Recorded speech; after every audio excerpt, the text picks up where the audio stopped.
पुराने समय की बात है। गांव में धनीराम नाम का एक किसान रहता था। उसके पास 4 लड़के थे।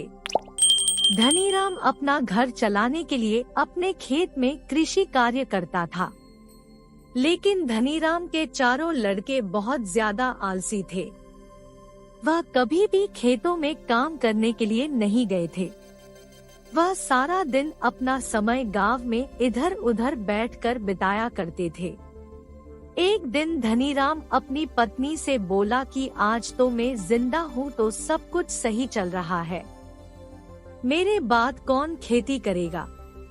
हमारे बच्चों ने तो आज तक खेतों में कदम तक भी नहीं रखा है। धनीराम की पत्नी ने इस पर कहा, कोई बात नहीं, धीरे धीरे यह काम करने लगेंगे। इसी तरह से धीरे धीरे समय गुजरता जा रहा था। एक दिन धनीराम की अचानक से तबीयत खराब हो जाती है और वह बहुत ज्यादा बीमार पड़ जाता है। इस दौरान धनीराम अपनी पत्नी से कहता है कि चारों लड़कों को मेरे पास बुलाओ, मेरे पास समय बहुत कम है।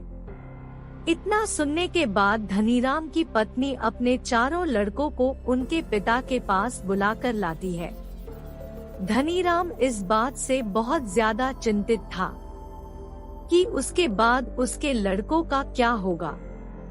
इसलिए उसने अपने चारों लड़कों को अपने पास बैठकर कहा कि मेरे पास जितना भी कमाया हुआ धन था, मैंने वह सारा अपने खेतों के नीचे दबाया हुआ है। जब मैं इस दुनिया में ना रहूं, तो मेरे बाद तुम खेतों में से दबाया हुआ सारा खजाना निकलकर आपस में बांट लेना है। इतना सुनने के बाद धनीराम के चारों बेटे बहुत खुश हुए। इसके कुछ समय बाद धनीराम की बहुत ज्यादा बीमार होने की वजह से मृत्यु हो गई। धनीराम की मृत्यु के कुछ दिन बाद उसके चारों बेटे खेत में दबे हुए खजाने को खोदने के लिए निकल गए।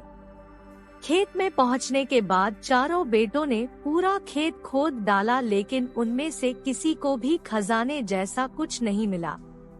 इस बात से वह चारों बहुत निराश हुए और उन्होंने घर आकर अपनी माँ से कहा कि पिताजी ने खेत जो खोजने के बारे में बताया था, वह एक झूठ था।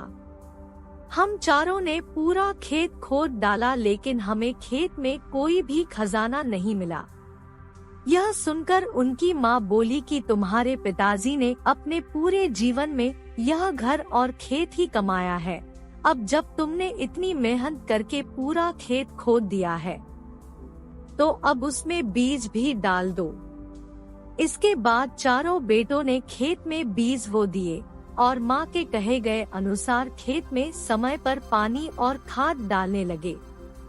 समय बीतता गया है और कुछ समय बाद खेत में फसल तैयार हो गई।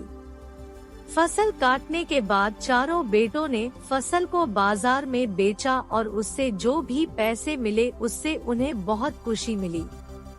इसके बाद जब चारों बेटे घर गए तो माँ ने कहा कि बेटा, तुम्हारे पिताजी तुम्हें यही समझाना चाहते हैं कि जो हम मेहनत करते हैं उसके बदले में ही हमें खजाना मिलता है। मोरल ऑफ द स्टोरी, इस कहानी से हमें यह सीख मिलती है, अगर हमें अपने जीवन में सफल होना है तो हमें मेहनत करनी चाहिए। अगर कोई भी व्यक्ति ज्यादा आलस करता है तो वह अपने जीवन का कीमती समय बर्बाद कर रहा होता है। आपको हमेशा अपने जीवन में सही दिशा में मेहनत करनी चाहिए।